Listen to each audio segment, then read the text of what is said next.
கர்த்தருடைய பரிசுத்த நாமத்துக்கு ஸ்தோத்திரம். இன்று நமக்கு அருளப்பட்ட தேவ வார்த்தை சங்கீதம் 125:2.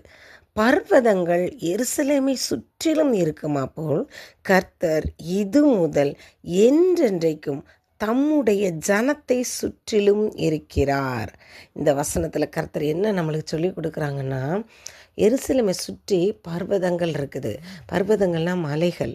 அது அப்படியே ஒரு பாதுகாப்பு அரணா, ஒரு கோட்டை போல் எருசலேமை சுற்றி இருக்குதாம். அதுபோல் கர்த்தர் நம்மை சுற்றி இது முதல் என்றென்றைக்கும் எப்பொழுதுமே நம்மை சுற்றி ஒரு பாதுகாப்பு அரணாய், கோட்டையாய் நான் உங்கள் கூட இருப்பேன்னு சொல்லி கர்த்தர் சொல்கிறாங்க. அவர் நம்ம மேலே வச்சுருக்கிற அன்பு இதை காட்டுது. அவர் நமக்கு அரவணைப்பை தருவதற்கு தயாராக இருக்கிறாரு. அவருடைய ஜனங்களாய் மாத்திரம்தான் இருக்கணும். அது மட்டும்தான் அவருடைய எதிர்பார்ப்பு. தன்னுடைய ஜனத்துக்கு தான் அவர் என்ன செய்கிறாரு, ஒரு கோட்டையும் அரணும் மதிலுமாய் இருக்கிறேன்னு சொல்லியிருக்காங்க. நம்ம இந்த உலகத்தில் எல்லாரும் ஒவ்வொரு காரியம் சொல்லிகிட்டே இருக்கிறாங்க. அவங்க சொல்கிறது மாத்திரம் இல்லை, நம்மளும் கண்முன்னால் பார்த்துட்ருக்கோம். எங்கே போர் வருதுங்கிறாங்க. ஒவ்வொரு நாட்டுக்கு இடையில் ஒரு சமாதானம் இல்லாத நிலைமை இருக்குது. ஒவ்வொரு ஊருக்குள்ளேயும் ஒவ்வொரு தேசத்துக்குள்ளேயுமே ஒரே பிரச்சனைகளாக இருந்து கொண்டு இருக்குது. நல்ல ஒரு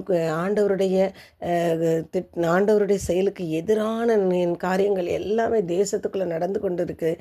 இதெல்லாம் ஒரு பதட்டமான நிலையில் தான் நம்ம வாழ்ந்து கொண்டு இருக்கிறோம். ஆனால் எப்படி இருந்தால் என்ன நடந்தால் என்ன, ஆனால் நம்மை அவருடைய ஜனங்களை அவர் பாதுகாக்க வல்லவராக இருக்கிறார். அதனால் நம்ம எதுக்கும் கவலையே பட தேவையில்லை, நான் உங்களை பாதுகாப்பேன்னு சொல்லி வாக்கு கொடுக்குறாங்க. சகரியா 2:5 நான் அதற்கு சுற்றிலும் அக்கினி மதிலாயிருந்து அதன் நடுவில் மகிமையாயிருப்பேன் என்று கர்த்தர் சொல்கிறார். நம்ம சுற்றிலும் அக்கினி மதிலாக இருக்கிறாங்க. நம்மளை தொடவே முடியாது யாராலையும். அந்த அளவுக்கு ஒரு அக்கினி மதிலாக நான் உங்களை சூழ்ந்திருப்பேன். அவங்களுக்கு நடுவில் நான் மகிமைப்படுவேன். கர்த்தருடைய பிள்ளைகள் அவருடைய நாமத்தை எந்த இடத்துலலாம் மகிமைப்படுத்துகிறாங்களோ அந்த இடத்துலலாம் கர்த்தர் நான் மகிமைப்படுவேன்னு சொல்கிறாங்க. சங்கீதம் 46:7 சேனைகளின் கர்த்தர் நம்மோடு இருக்கிறார், யாக்கோபின் தேவன் நமக்கு உயர்ந்த அடைக்கலமானவர்னு தாவீது ராஜா சொன்னது போல் அவர் நம்ம கூட இருக்கிறாரு. அவர் தான் நமக்கு அடைக்கலமான தேவன். அதனால் நம்ம எதுக்கும் கலங்காமலும் பயப்படாமலும் தைரியமாக அவருடைய பிள்ளைகளாய் நம்ம வாழ்வோம். ஸ்தோத்திரராஜா, நன்றியோடு துதிக்கிறோம். உடைய வார்த்தைகளுக்கு நன்றி அப்பா. தகப்பனே, நீங்கள் எங்களுக்கு அரணும் கோட்டையுமாக இருந்து எங்கள் ஒவ்வொருவரையும் பாதுகாக்க வேண்டும் என்று கர்த்தராகிய இயேசு கிறிஸ்து மூலம் வேண்டிக் கொள்கிறேன் பிதாவே. ஆமேன்.